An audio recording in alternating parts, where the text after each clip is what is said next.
우리 제목을 함께 읽겠습니다. 시작. 주님의 지심에 순종하자. 네, 이런 주제로 오늘 말씀 함께 나누도록 하겠습니다. 사울이 블레셋 사람들을 쫓아내고 다시 궁으로 돌아왔습니다. 그 전장과 이어져서 사무엘상이 이어지고 있습니다. 그런데 어떤 사람이 사울에게 다윗이 엔게디 광야에 있다고 고발했습니다. 그러자 사울은 3,000명의 군사를 일으켜서 다윗과 그의 사람들을 찾으러 들염소 바위로 갔습니다. 그때 길가 양 우리에 다다랐는데 그곳에 굴이 있었어요. 그래서 사울이 화장실에 가려고 그 굴에 들어갔습니다. 그런데 사실은 다윗과 그 군사들이 그 굴 깊은 곳에 숨어 있었다는 것입니다. 사울은 자기 볼일 보는 것에 너무 열중한 나머지 주위를 살필 여력이 없었습니다. 사울이 그곳에서 용변을 보고 있는 것을 발견한 다윗의 부하들은 정말로 흥분했습니다. 그리고 다윗에게 이렇게 이야기했습니다. 4절에 다윗의 사람들이 이르되 보소서 여호와께서 당신의 이르기를 내가 원수를 내 손에 넘기리니 내 생각에 좋은 대로 그에게 행하라 하시더니 이것이 그날이니이다. 이렇게 얘기했습니다. 여러분, 제가 액션 영화 이야기 몇 번은 한 적이 있는데 액션 영화 좋아하신다고 말씀드렸죠. 저 좋아해요. 참으로 좋아합니다. 이 액션 영화가 보여주는 이 스펙타클한 이 전개, 스피드, 그리고 과격함, 그리고 액션 같은 것이 들어있습니다. 그래서 액션 영화, 제가 남자이니까 참 좋아합니다.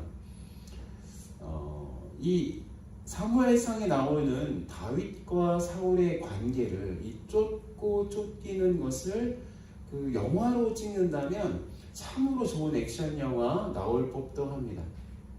그렇지 않겠습니까? 그런데 이 다윗과 사울의 이야기는 좋은 액션 영화가 되지 못할 것입니다. 왜냐하면 오늘 나오는 이 장면 때문입니다. 액션 영화는 복수를 해야 끝나는 건데 다윗은 복수를 하려고 하는 그 찰나에 멈추고 사울을 풀어주고 있는 것입니다. 그래서 액션 영화가 되지 않는 것입니다. 다윗은 억울한 누명을 아는 채 광야를 떠돌아야 했습니다. 사울의 시기심이 자신을 미치게 했고 그의 광기가 다윗에게 이렇게 행해서 수년간 억울하게 다윗은 도망자로 살아야 했습니다. 그 당시 이스라엘 백성들은 다윗을 그가 어린 시절 거둔 그 위대한 승리자, 그 승리의 이야기의 주인공, 즉 골리앗을 죽이고 블레셋 군대를 무찌른 이스라엘의 영웅으로 그를 기억하는 것은 아니었습니다.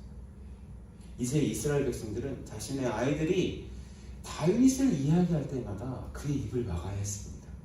조용히 다윗?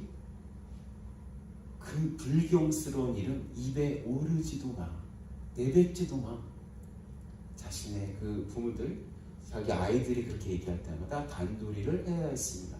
왜냐하면 자칫하면 다윗을 옹호한다는 명목하에 자신들이 공경에 처할 수도 있었기 때문입니다. 사울은 다윗을 우연히 숨겨둔 아비아달 제사장도 처참하게 죽여버렸고 그에 속한 모든 생명체를 죽인 그런 끔찍한 일을 벌였기 때문에 이 사울은 그런 일을 했기 때문에 다윗의 이야기를 하는 자기 자신들도 그런 해를 받을까 두려워했을 것입니다. 그래서 다윗이 구해준 그일라 사람들도 다윗을 배신했고 그의 친척이었던 유다 지파 사람 10사람들도 다윗을 배신해서 다윗의 일거수 일투족을 사울에게 일러 바쳤습니다. 도망자 다윗이 느끼고 있는 이 사울을 향한 그 감정 어땠을까요? 정말로 다윗은 사울이 미치도록 믿지 않았을까요? 그가 얼마나 사울을 미워했는지 그의 감정이 이 고스란히 시편 109편에 이렇게 녹아져 있습니다. 다윗은 자신을 쫓고 있었던 사울 때문에 하나님께 이렇게 기도했어요. 제가 읽어드릴게요.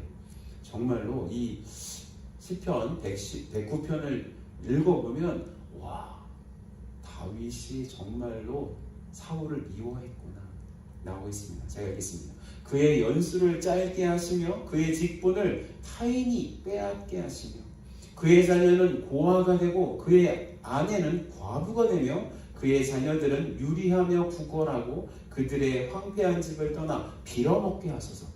구리대금하는 자가 그의 소유를 다 빼앗게 하시며 그가 수고한 것을 낯선 사람이 탈취하게 하시며 그에게 인애를 베풀 자가 없게 하시며 그의 고아에게 은혜를 베풀 자도 없게 하시며 그의 자손이 끊어지게 하시며 후대에 그들의 이름이 지워지게 하소서.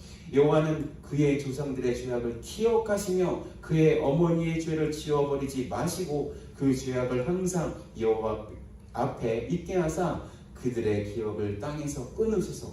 그가 인자를 베풀 일을 생각하지 아니하고 가난하고 궁핍한 자와 마음이 상한 자를 핍박하여 죽이려 하였기 때문입니다. 얼마나 속상했으면 사울을 향한, 그리고 사울의 그 집안을 향한 그 미움의 감정을 그냥 모조리 주님 앞에 다 쏟아내었습니다.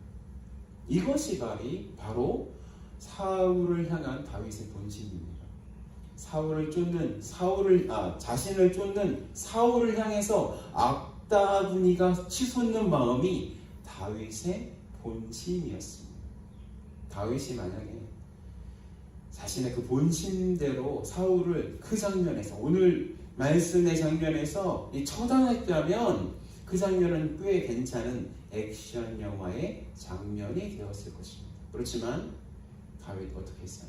자신의 본심대로 행동하지 않고 하나님의 진심대로 행동했기 때문에 이것은 영화가 되지 않는 이야기가 되는 것입니다. 여러분, 다윗은 계속된 쫓기는 생활에 지쳐가고 있는 자기 부하들을 안심시키고 힘을 일으키기 위해서 이 4절처럼 자신이 기도했더니 여호와께서 자기 원수를 넘기시겠다는 이야기를 자기 부하들에게 했을 것입니다. 또 그때 여호와께서 그 원수를 자신에게 넘기면 그 원수를 자기 마음대로 할 수 있을 것이라고도 이렇게 얘기했을 것입니다. 그렇게 얘기했기 때문에 다윗의 부하들이 그것을 기억하고 지금 용변을 보고 있는 사울을 향해서 지금 이렇게 이야기하고 있는 것입니다. 이제 당신의 말대로 원수 사울을 당신의 손에 넘겨주었다. 이제 그를 단칼에 없앨 수 있을 것이다. 이렇게 흥분하면서 큰 소리로 얘기하진 않았겠죠. 하지만 여러분, 작은 소리로 얘기했지만 그 작은 소리 안에는 엄청난 희망, 엄청난 흥분이 담겨져 있었을 것입니다. 이제 고생이 끝났다. 이제 다윗이 왕이 되면 우리들은 이스라엘의 고위 관리가 돼서 호의호식하면서 살 수 있을 것이다 라고 하는 그런 흥분된 마음이 그 부하들의 이 짧은 조용한 말에 담겨져 있는 것입니다. 그렇지만 다윗은 자기 정신을 부여잡아야 했습니다. 분명히 자기도 기도할 때 하나님도 그렇게 말씀하신 것 같은데 어떻게 하지? 이제 단칼로 사울을 없애면 이 지긋지긋한 도피 생활도 끝낼 수 있지 않을까? 라는 마음이 그의 마음을 지배했습니다. 여러분, 다윗은 자신의 칼을 들어서 사울을 죽일 필요도 없었어요.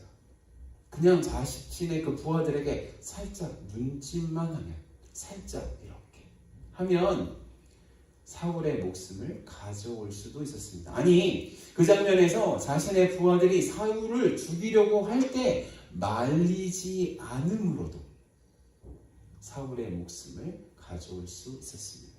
그러나 그때 다윗은 정말로 하나님께서 원하시는 것이 무엇인지 판단했어야 했습니다. 자신의 마음을 지배하고 있고 자신의 부하들이 정말로 애타게 원하고 있는 사울을 죽이려는 그 생각과 하나님의 진심이 무엇인지를 구별해야 했습니다. 그런 생각이 그 짧은 아마 0.1초도 안 되는 그 짧은 시간 속에서 서로 부딪히고 있었을 것입니다. 그래서 우선 다윗은 사울의 옷자락을 살며시 베었습니다. 그렇게 사울의 옷자락을 벤 것은 다윗이 사울을 죽일 수 있음을 자기 부하들에게 알려주려는 의도가 있었던 것입니다. 그러나 그는 자신의 욕심을, 자신의 그 미움을 주님 앞에 내려놓았습니다. 다윗 스스로가 자신의 욕심을 내려놓을 수 있었던 것, 자신의 힘과 지혜로 될 수 있었던 것 아니었습니다. 성령 하나님께서 그의 양심을 찌르셨기 때문에 다윗은 사울을 죽이려는 것을 멈출 수가 있었습니다.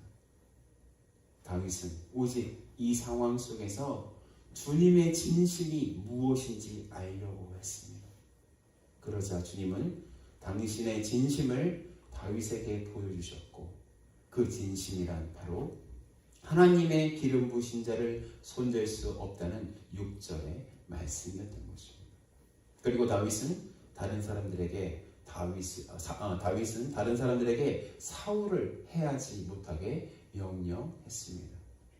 그때 다윗이 사울을 죽인다고 해도 여러분 어느 누구도 뭐라고 하는 사람이 없었을 것입니다. 오히려 다윗의 부하들은 차디찬 동굴에서 탈출하여 편하게 살 기회를 날려버린 자신들의 리더 다윗을 이상하게 생각했을 것입니다. 여러분 이 장면에서 하나님은 다윗에게 질문을 던지고 계시는 것입니다. 이렇게 질문을 던지고 계시는 것입니다. 내가 너를 지명해서 오래전에 사무엘로 하여금 장차 이스라엘 왕으로 기름 부었다. 그런데 오늘 너는 왕이 될 수 있는 기회가 바로 너의 눈앞에 있다. 자, 다윗, 너의 선택이 무엇이냐? 너는 지금 사울을 죽임으로 왕이 될 테냐?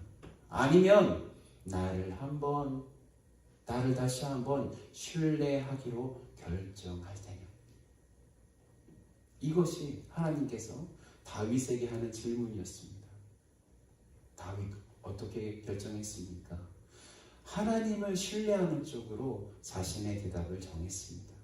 다윗은 여호와 하나님을 신뢰하는 것에 자신을 던져버렸습니다. 하나님께 자기 인생을 그냥 던진 것입니다. 자기 자신을 하나님께 그렇게 던진다고 해도 당장 무슨 좋은 일이 금방 생기는 것은 아니었지만 그냥 하나님께 자기의 삶을 맡겨 드린 것입니다. 다윗이 여호와께 자신의 삶을 맡겨 드린 이유가 있습니다. 어떤 이유였습니까? 그것은 여호와께 자신을 맡기면 자신의 왕이 되고 자기의 삶이 편하게 되는 것과 상관이 없었습니다. 어떤 이유였을까요? 하나님의 사람 다윗은 하나님을 사랑했습니다. 하나님을 좋아하고 하나님을 사랑한 것입니다. 그저 하나님을 사랑하고 좋아했기 때문에 하나님께서 원하지 않는 것을 할 수가 없었던 것입니다. 하나님을 사랑하는 다윗은 하나님의 진심을 깨달았기 때문에 하나님의 진심에 순종할 수밖에 없었던 것입니다. 그래서 하나님의 사람 다윗은 자신의 생명을 하나님께 맡긴 것입니다. 우리가 살다 보면요, 오늘 우리가 읽은 본문의 말씀처럼 우리가 맞이하게 되는 상황이 마치 내가 정말로 오랫동안 바라고 기도했던 것이 이루어지는 것처럼 보이는 일 있을 수도 있는 것입니다. 그런데 한 가지 문제가 있습니다. 그렇게 바라고 기다렸던 일들이 지금 이루어지기 위해서는 자기 자신의 약간의 거짓과 악한 일이 조금 가미되어야만, 아니면 악한 일이 일어나는 것을 조금 방조해야만 완성되는 그런 일이 있을 수 있다는 것입니다. 그럴 때 우리는 참으로 하나님의 뜻에 순종하기 어렵습니다. 자기가 원하는 것을 하는 것이 마치 하나님의 뜻처럼 다가올 때가 있다는 것입니다. 그래서 하나님의 뜻이 무엇인지, 하나님의 진심이 무엇인지 구별하기가 정말 어려울 때가 있다는 말씀입니다. 그래서 본문을 통해서 하나님께서 우리에게 강력하게 말씀하고 싶어하는 것이 있습니다. 그것은 바로 첫 번째로 주의 말씀과 자신의 욕심을 구별하여 주님의 진심에 순종하자는 것입니다. 다 같이 이 대지를 함께 읽겠습니다. 시작. 주의 말씀과 자신의 욕심을 구별하여 주의 진심에 순종하자. 사단이 예수님을 시험할 때도 오늘 말씀 속에 다윗과 비슷한 상황이었습니다. 예수님께서 광야로 나가서 사단에게 시험을 받으실 때 예수님은 40일 동안 물 한 모금도 마시지 못하셨습니다. 그래서 정말로 예수님은 배고프셨습니다. 정말로 허기지셨습니다. 그런데 사단은 예수님께 이렇게 제안하죠. 이 돌들을 떡으로 만들어서 그 배고픔을 해결하라고 꼬드겼습니다. 마태복음 4장 1절에서 4절입니다. 다 같이 읽겠습니다. 시작. 그때 예수께서 성령에게 이끌려 바비에게 시험을 받으러 광야로 가사 40일을 밤낮으로 금식하신 후에 줄이신지라. 시험하는 자가 예수께 나와서 이르되 내가 만일 하나님의 아들이거든 명하여 이 돌들로 떡덩이가 되게 하라. 예수께서 대답하여 이르시되 기록되었으되 사람이 떡으로만 살 것이 아니요 하나님의 입으로부터 나오는 모든 말씀으로 살 것이라 하였느니라 하시니. 여러분, 우리가 수요 예배에서 기독론, 예수님이 어떤 분이신가에 대해서 배우고 있습니다. 근데 예수님 어떻게 우리가 함께 배웠죠? 예수님 한 인격 안에 신성, 하나님 되심과 인성, 사람 되심이 함께 있으신 분이라고 말씀드렸습니다.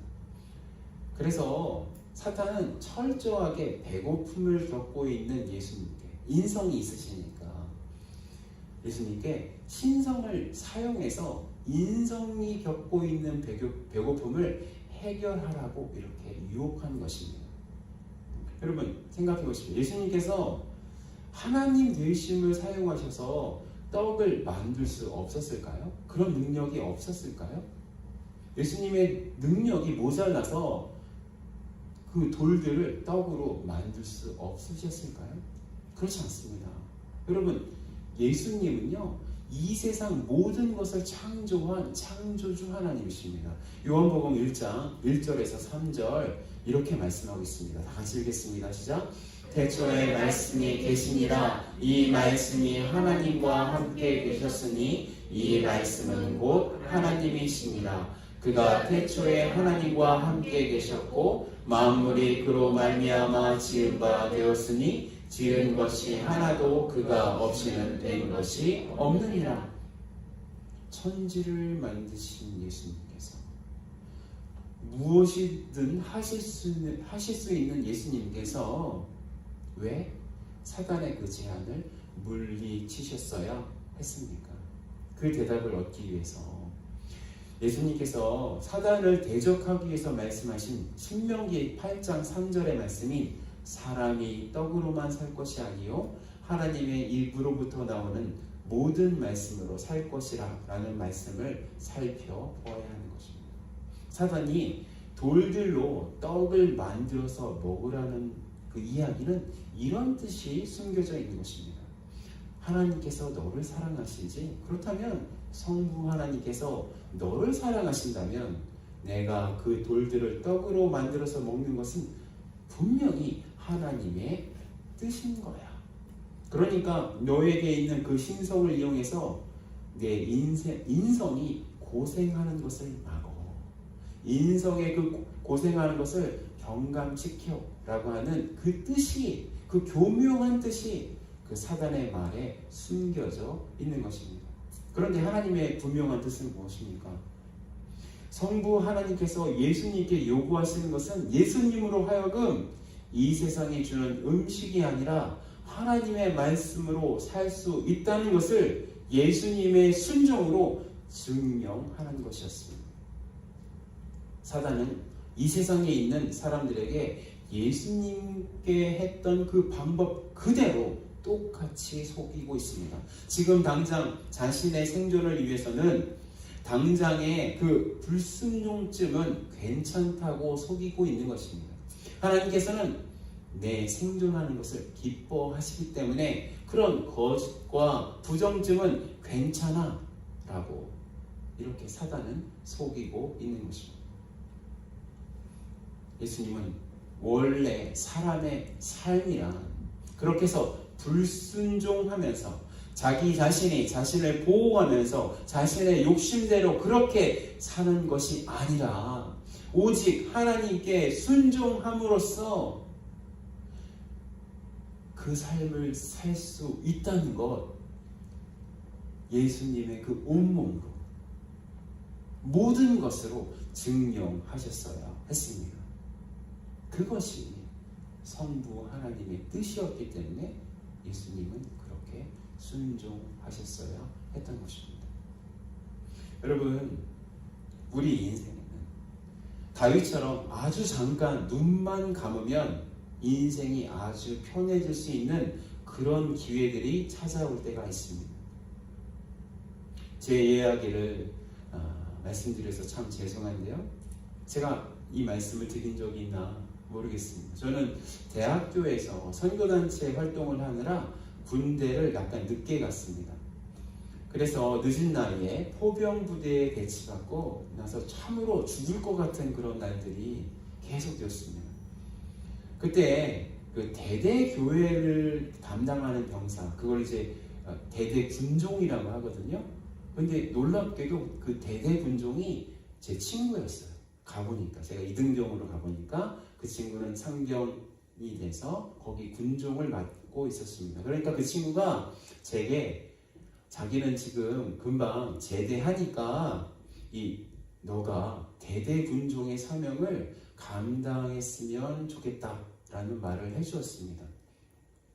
그런데 그런 이야기가 나오는 중에 갑자기 상급 부대로 제가 파견 갈 수 있는 기회가 생겨버린 거예요. 몸이 편한 그런 기회가 찾아오는 것입니다. 몸도 편하고 시간도 많이 생겨서 책도 볼 수 있는 기회.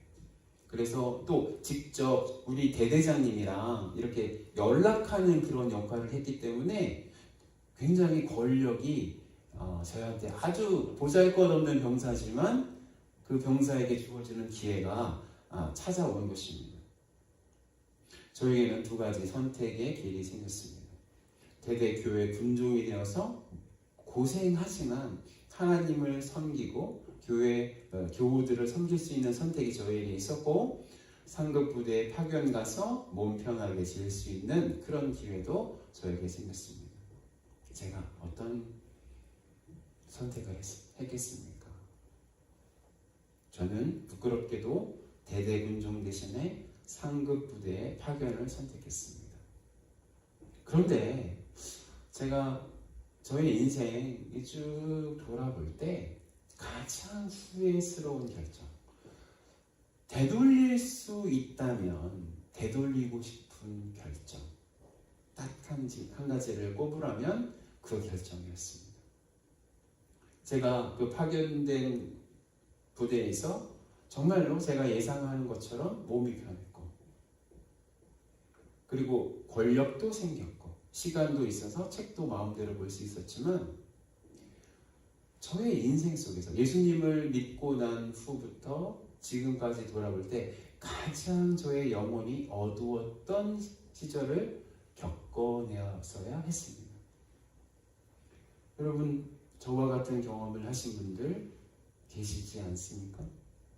잠깐 자신의 육신이 원하는 것, 자기 자신이 원하는 것을 선택했기 때문에 오히려 영원히 힘들었던 그런 삶을 사신 적은 없으신가요? 우리는 오늘 말씀을 읽으면서 우리가 선택했던 그 어두운 과거를 떠올려야 하는 것입니다. 그리고 하나님께 다시는 그런 선택을 하지 않을 수 있도록 도와달라고, 은혜 내려달라고 기도해야 하는 것입니다.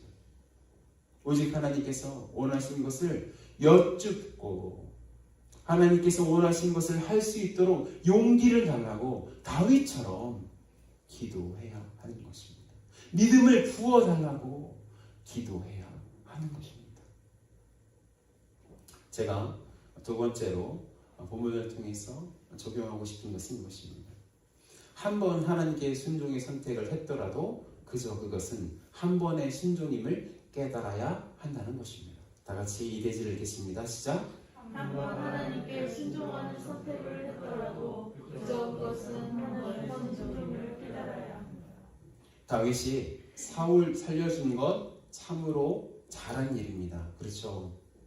다윗이 사울을 어떻게 처리하는가를 온 우주가 가만히 숨죽이면서 지켜봤을 것입니다.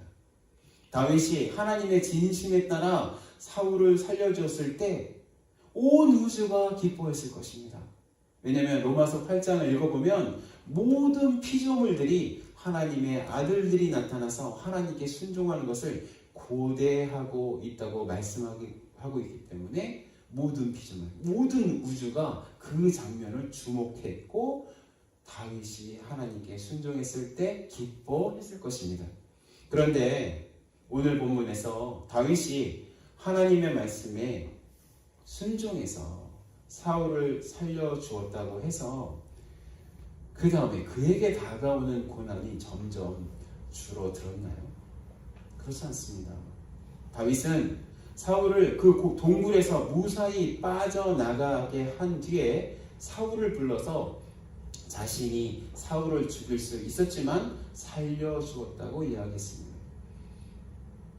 그렇게 했던 이유는 아마도 사울에게 인간적인 호소를 해서 사울 스스로 다윗을 쫓는 것을 포기하게 만들려는 그의 의도가 있었을 것입니다. 정말로 다윗의 그런 의도 통했습니다. 그래서 우리 그 본문의 다음 것을 읽어보면 사울이 눈물을 흘리면서 다윗을 쫓는 것이 악한 짓임을 고백하고 자기 궁궐로 돌아가는 그런 모습을 볼 수 있습니다. 그런데 어떤 일이 또 일어났습니까? 사울이 조금 시간이 지나자 다시 다윗을 쫓아다녔습니다. 또한 다윗이 하나님의 말씀에 순종하여 사울을 살려주었다고 해서 그에게 다가오는 하나님께서 요구하시는 그 순종의 그 순간, 순종의 결단 훨씬 쉬워졌을까요? 훗날 다윗은 또다시 자신을 쫓아다니는 사울을 오늘 본문과 같은 행동을 해서 사울을 또다시 살려주었습니다. 참 잘했습니다. 그렇죠? 그런데 문제는요, 우리가 이제 사무엘상 뒤쪽을 보면 그때 다윗은 곧바로 하나님을 대신해서 블레셋에 투항했습니다. 그리고 다윗은 블레셋 군대와 함께 연합하여 하나님의 백성을 죽이려고 전쟁에 참가했습니다. 오늘 본문에서 다윗은 하나님의 진심에 귀 기울여서 사울을 살려주는 순종을 했습니다. 그런데 다윗이 오늘 본문에서 한 그 순종은 그냥 그날에 머무는 것입니다. 그 다음 날에는 또 다른 싸움을 해야 하는 것이 다윗의 인생이고 또한 우리의 인생인 것입니다.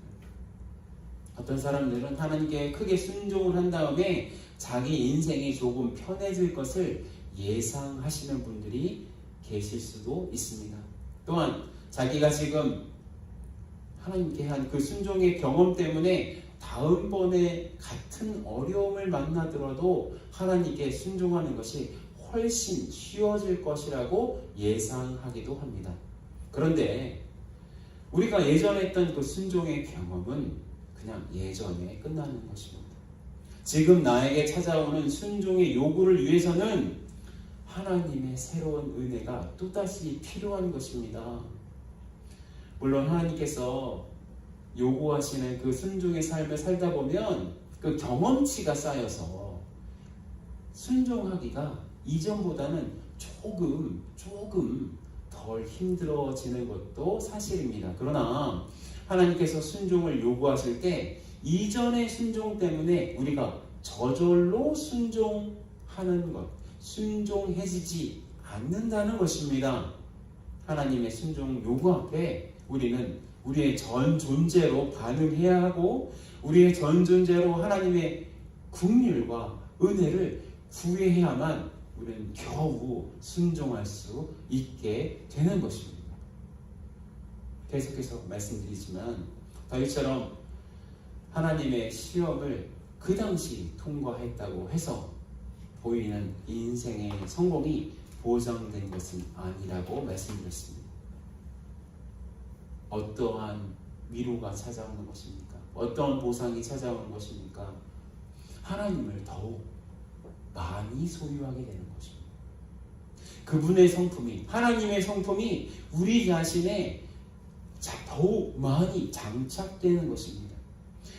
자신이 하나님께 순종함으로 말미암아 하나님께서 갖고 계신 그 명예가 다른 사람들은 몰라주더라도 하나님께서 알아주시는 그 명예가 우리에게 덧붙여지는 것입니다.